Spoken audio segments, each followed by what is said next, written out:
Hello friends, welcome back to my channel purples kitchen. ಎಲ್ಲರೂ ಹೇಗಿದ್ದೀರಾ? ಚೆನ್ನಾಗಿದ್ದೀರಾ ಅನ್ಕೋತಿದ್ದೀನಿ. Very good morning.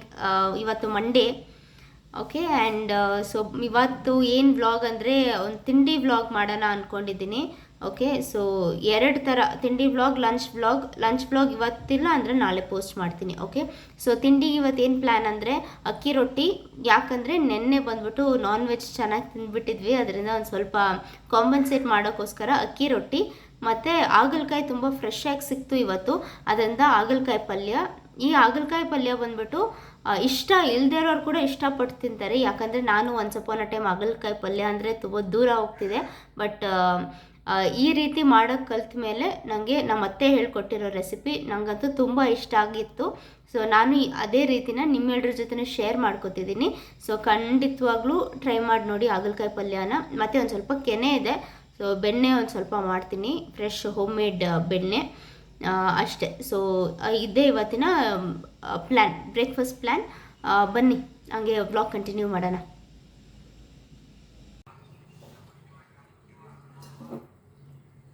ಒಂದು ನಿಂಬೆಹಣ್ಣು ಸೈಜು, ಸಣ್ಣ ನಿಂಬೆಹಣ್ಣು ಸೈಜು ಹುಣಸೆಹಣ್ಣು ನಾನು ಬಿಸಿನೀರಲ್ಲಿ ಇದೆಲ್ಲ ರೆಡಿ ಮಾಡ್ಕೊಳ್ಳೋಕ್ಕಿಂತ ಮುಂಚೆ ನೆನೆ ಹಾಕೋತಾ ಇದ್ದೀನಿ. ಇದೇ ಫಸ್ಟ್ ಸ್ಟೆಪ್ಪು.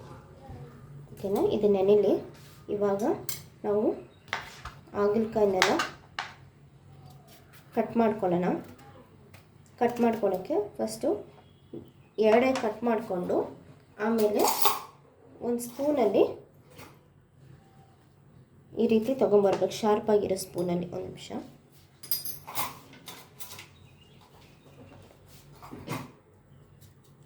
ಈ ಥರ ಬೀಜಗಳೆಲ್ಲ ಒಂದು ಶಾರ್ಪ್ ಇರೋ ಸ್ಪೂನಲ್ಲಿ ತೊಗೊಂಬಂದ್ಬಿಟ್ಟು ಆಮೇಲೆ ಸಣ್ಣ ಸಣ್ಣಕ್ಕೆ ಹೆಚ್ಕೋಬೇಕು. ತೋರಿಸ್ತೀನಿ.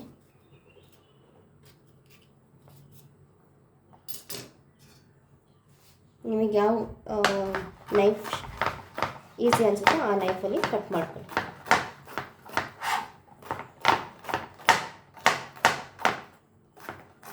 ಅಷ್ಟೇ, ಇದೇ ಥರ ಎಲ್ಲ ಹಾಗಲಕಾಯಿನ ಕಟ್ ಮಾಡ್ಕೊಂಡು ಬನ್ನಿ. ಇವಾಗ ಹಾಗಲಕಾಯಿ ಕಟ್ ಮಾಡಿ ಇಟ್ಕೊಂಡಿದ್ದೀನಿ ಚೆನ್ನಾಗಿ ಪುಡಿಯಾಗಿ.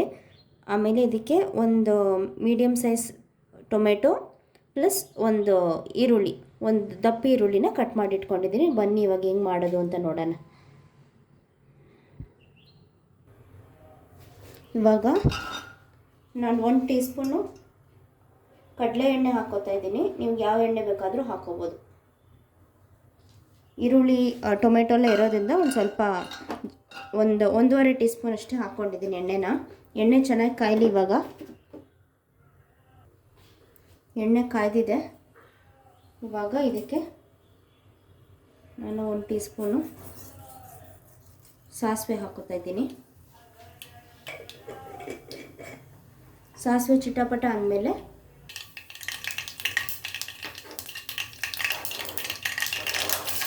ಹೆಚ್ಚಿಟ್ಕೊಂಡಿರೋ ಈರುಳ್ಳಿನ ಹಾಕ್ಕೊಳ್ಳಿ.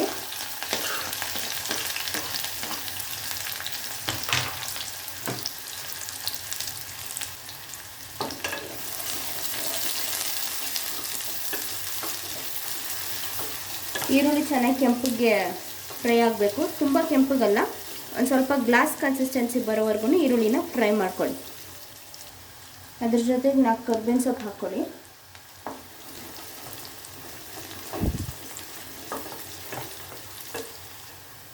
ಇವಾಗ ಟೊಮೆಟೊ ಹಾಕೋದು.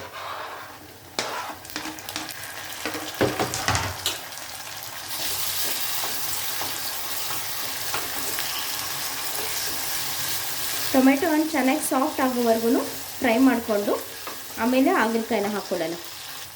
ನೋಡಿ, ಟೊಮೆಟೊ ಚೆನ್ನಾಗಿ ಸಾಫ್ಟಾಗಿ ಎಣ್ಣೆ ಎಲ್ಲ ಬಿಟ್ಕೊಂಡಿದೆ. ಇವಾಗ ತೊಳೆದಿಟ್ಟಿರೋ ಹಾಗಲಕಾಯಿನ ಹಾಕೊಳ್ಳಿ.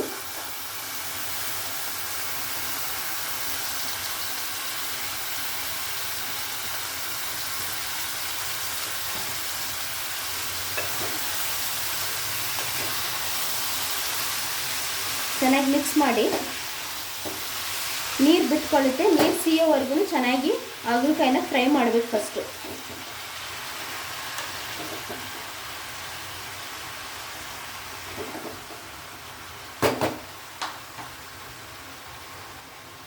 ತರಕಾರಿ ಎಲ್ಲ ಬೇಗ ಫ್ರೈ ಆಗಬೇಕು ಅಂದರೆ ಫ್ರೈ ಹಾಕಿದ ತಕ್ಷಣ ಒಂದು ಮಿಕ್ಸ್ ಮಾಡಿಬಿಟ್ಟು 1 ಟೀ ಸ್ಪೂನ್ ಅರಿಶಿನ ಹಾಕಿದರೆ ಬೇಗ ಫ್ರೈ ಆಗುತ್ತೆ.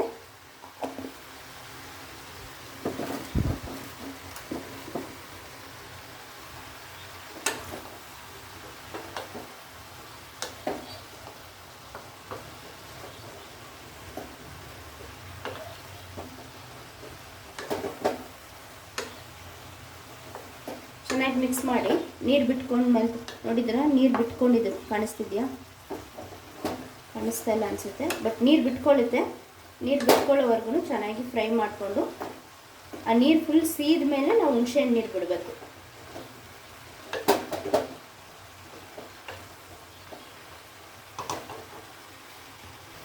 ನೀರು ಬಿಟ್ಕೊಂಡಿದೆ ಕಾಣಿಸ್ತಿದ್ಯಾ? ಈ ನೀರೆಲ್ಲ ಫುಲ್ ಡ್ರೈನ್ ಆಗಬೇಕು. ಒಂದು 5 ಮಿನಿಟ್ಸ್ ಆಗುತ್ತೆ ಫುಲ್ ಫ್ರೈ ಆಗೋಕ್ಕೆ. ಇವಾಗ ನೀರು ಫುಲ್ ಫ್ರೈ ಆಗಿದೆ. ಇವಾಗ ಸಾಂಬಾರು ಖಾರದ ಪುಡಿ ನಿಮ್ಮ ಖಾರದ ತಕ್ಕನಕ್ಕೆ ಹಾಕ್ಕೊಳ್ಳಿ. ಹಾಕ್ಕೊಂಡು ಚೆನ್ನಾಗಿ ಮಿಕ್ಸ್ ಮಾಡಿ.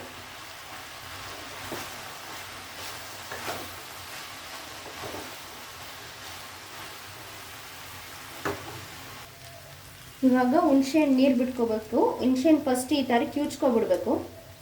ಕಿವುಚ್ಕೊಂಡು ಆಮೇಲೆ ಈ ಥರ ಫಿಲ್ಟರಲ್ಲಿ ಫಿಲ್ಟರ್ ಮಾಡ್ಕೊಳ್ಳಿ.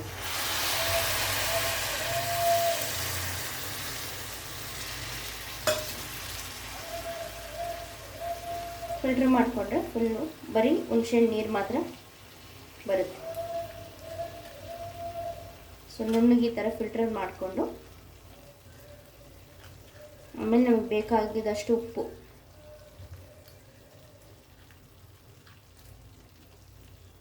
ಓಕೆ,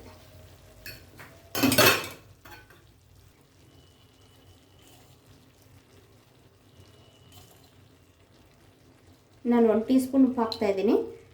ನೀವು ಆಮೇಲೆ ಲಾಸ್ಟಲ್ಲಿ ಬೇಕಾದರೆ ಖಾರ ಚೆಕ್ ಮಾಡ್ಕೊಂಡು ಉಪ್ಪು ಖಾರ ಚೆಕ್ ಮಾಡ್ಕೊಂಡು ಎಷ್ಟು ಬೇಕೋ ಅಷ್ಟು ಹಾಕ್ಕೊಂಡು ಆಮೇಲೆ ಕುಕ್ಕರ್ ವಿಸಿಲ್ ಕೊಡ್ಬೋದು. ಹುಳಿ ಮತ್ತು ಹುಣಸೆಹಣ್ಣು ಮತ್ತು ಟೊಮೆಟೊ ಎಲ್ಲ ಹಾಕಿರೋದಕ್ಕೆ ಪಲ್ಯ ತುಂಬ ಚೆನ್ನಾಗಿರುತ್ತೆ. ಹಾಗಲಕಾಯಿ ಪಲ್ಯ ಇಷ್ಟ ಇಲ್ಲದೆ ಇರೋರು ತಿಂತಾರೆ. ಮಕ್ಕಳಿಗೂ ತಿನ್ನಿಸ್ಬೇಕು ಅಂದರೆ ಈ ರೀತಿ ಮಾಡಿಕೊಟ್ರೆ ಖಂಡಿತವಾಗ್ಲೂ ಅವರು ಇಷ್ಟಪಟ್ಟು ತಿಂತಾರೆ. ಒಂಚೂರು ಕಹಿ ಅನಿಸಲ್ಲ. ಆದ್ದರಿಂದ ಈಗ ನೀರು ಕುದೀತಿದೆ, ಇನ್ನೊಂದು ಸ್ವಲ್ಪ ನೀರು ಬಿಡಿ. ಇಷ್ಟು ನೀರು ಸಾಕು. ಇದ್ರ ಜೊತೆಗೆ ಕೊತ್ತಂಬರಿ ಸೊಪ್ಪು ಮತ್ತು ಒಂದು ಸ್ವಲ್ಪ ಕಾಯಿ ತುರಿ.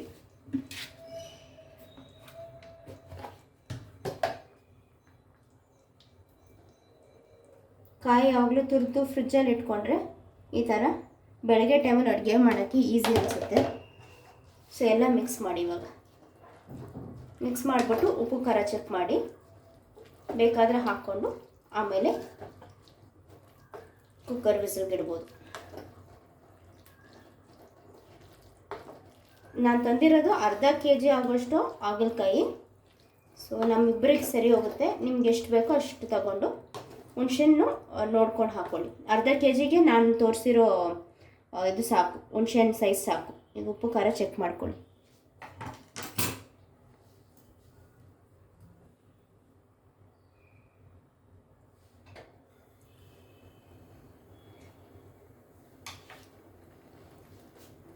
ಸರಿ ಇದೆ.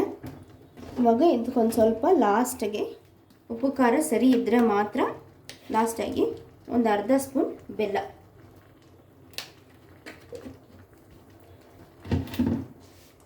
ಹಾಕ್ಬಿಟ್ಟು ಮುಚ್ಚಿಡೋದಷ್ಟೆ.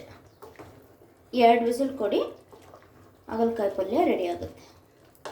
ರೊಟ್ಟಿ ಜೊತೆ ಮಾತ್ರ ಇದು ಪರ್ಫೆಕ್ಟ್ ಕಾಂಬಿನೇಷನ್. ಖಂಡಿತವಾಗ್ಲೂ ಟ್ರೈ ಮಾಡಿ ನೋಡಿ. ಥರ ಕುದಿ ಬರ್ತಿದೆ, ಆಫ್ ಮಾಡಿ. ಸಾರಿ, ವಿಸಿಲ್ ಹಾಕ್ಬಿಟ್ಟು 2 ವಿಸಿಲ್ ಕೊಟ್ಮೇಲೆ ಆಫ್ ಮಾಡಿ. ನೋಡಿ ಇವಾಗ ಹಾಗಲಕಾಯಿ ಪಲ್ಯ ಫುಲ್ ಸ್ಟೀಮ್ ಇಳಿದಿದೆ. ಎಷ್ಟು ಚೆನ್ನಾಗಿ ಬೆಂದಿದೆ ನೋಡಿ. ಅಷ್ಟೇ, ಹಾಗಲಕಾಯಿ ಪಲ್ಯ ರೆಡಿ. ನೆಕ್ಸ್ಟು ರೊಟ್ಟಿ ಮಾಡೋಕ್ಕೆ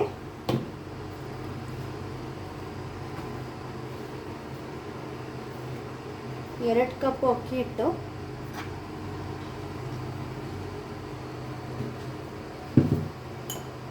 ಮತ್ತು ಸಾಲ್ಟ್ ಒಂದು ಸ್ವಲ್ಪ,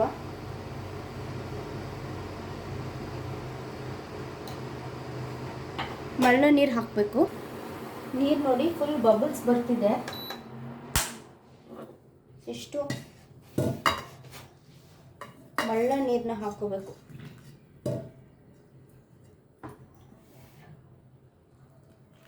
ಓಕೆ, ಈ ಥರ ಫುಲ್ ಹಾಕ್ಕೊಂಡು ಒಂದು 10 ನಿಮಿಷ ಇರಿ. ಫುಲ್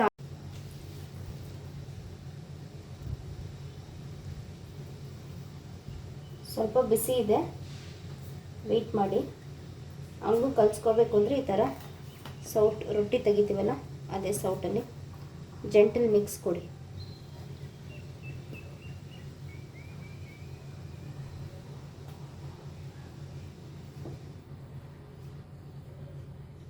ಇನ್ನೊಂದು 5 ನಿಮಿಷ ಚೆನ್ನಾಗಿ ಹಬ್ಬೆಲ್ಲ ಹೋಗಲಿ. ಆಮೇಲೆ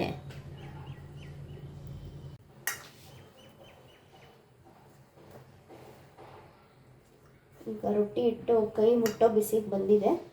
ಸೊ ಈಗ ಕಲಿಸ್ಕೋಬೋದು. ಈ ಸ್ಟೇಜಲ್ಲಿ ಎಷ್ಟಾಗುತ್ತೋ ಅಷ್ಟು ಮಿಕ್ಸ್ ಮಾಡಿ ಆಮೇಲೆ ಬೇಕಾದರೆ ನೀರು ಬಿಟ್ಕೋಬೋದು. ಇವಾಗ ತಣ್ಣೀರು ಬಿಟ್ಟರೆ ಏನಾಗಲ್ಲ, ಬೇಕಾದರೆ ತಣ್ಣೀರು ಬಿಟ್ಕೋಬೋದು, ಬಿಸಿನೀರಿಲ್ಲ ಅಂದರೆ.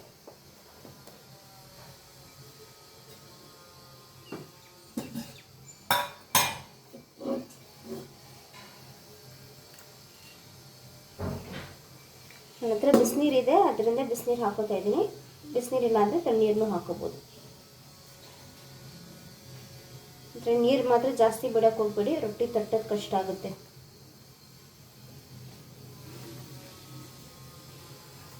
ಒಳ್ಳೆ ಗಟ್ಟಿ ಚಪಾತಿ ಹಿಟ್ಟು ಥರ ಕಲಿಸ್ಕೋಬೇಕು. ಆಲ್ರೆಡಿ ರೊಟ್ಟಿ ಮಾಡೋದೊಂದು ವಿಡಿಯೋ ಹಾಕಿದ್ದೀನಿ, ಅದನ್ನು ಚೆಕ್ ಮಾಡಿ.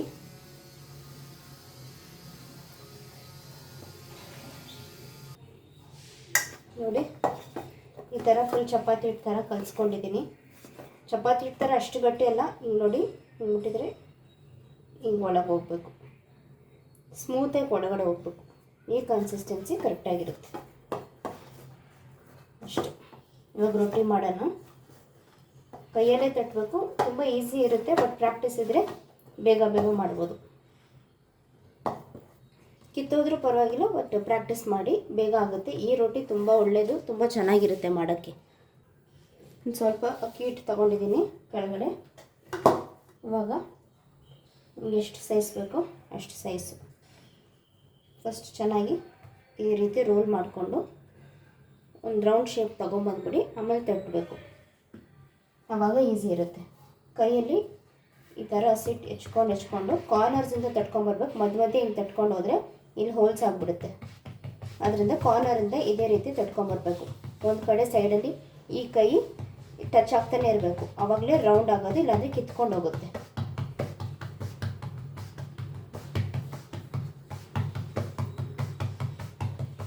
ಸ್ವಲ್ಪ ಕೈ ಅಂಟ್ತಿದೆ ಅಂದ್ರೂ ಕೈಗೆ ಹಸಿಟ್ಟು ಟಚ್ ಮಾಡಿಕೊಂಡು ತಟ್ಟೆ ಸರಿ ಹೋಗುತ್ತೆ. ನೋಡಿದರೆ ಈ ಥರ ಕೈ ಇಟ್ಕೊಂಡಿಲ್ಲ ಅಂದರೆ ಸೈಡಲ್ಲಿ ಕಿತ್ತೋಗುತ್ತೆ.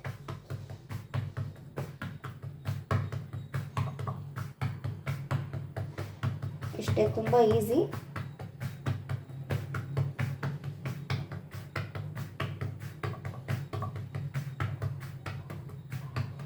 ಬೇಗ ಬೇಗ ಮಾಡ್ಬೋದು.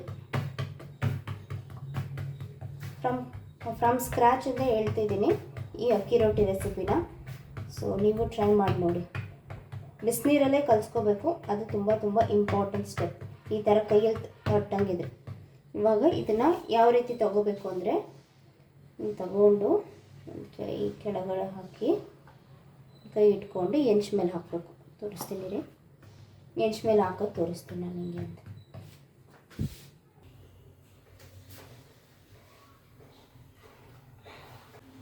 ತೆಗ್ದು ಹಿಂಗೆ ಹಾಕಬೇಕು ಅಷ್ಟೇ,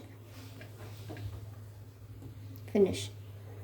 ಇವಾಗ ಈ ಸ್ಟೇಜಲ್ಲಿ ಒಂದು ಸ್ವಲ್ಪ ಈ ಥರ ಎತ್ತಂಗೆ ಕಾಣಿಸುತ್ತೆ, ಸೈಡಲ್ಲೆಲ್ಲ ಎತ್ಕೊಂಬರುತ್ತೆ. ಆವಾಗ ನೀರು ಸೋರಬೇಕು.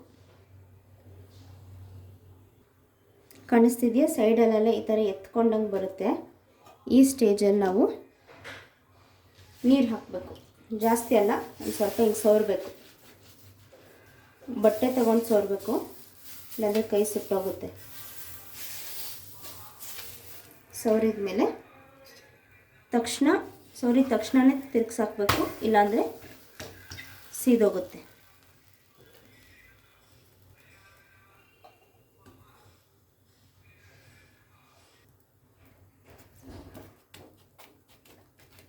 ಈ ಥರ 2 ಕರೆನೂ ಎದ್ದು ಬರುತ್ತೆ. ಅಷ್ಟೆ, ಅಕ್ಕಿ ರೊಟ್ಟಿ ರೆಡಿ.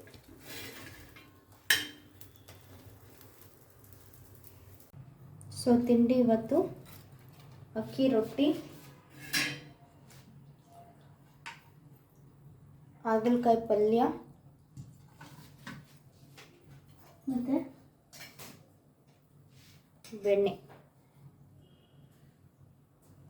ಮನೇಲಿ ಮಾಡಿರೋ ಬೆಣ್ಣೆ ಅಷ್ಟೆ.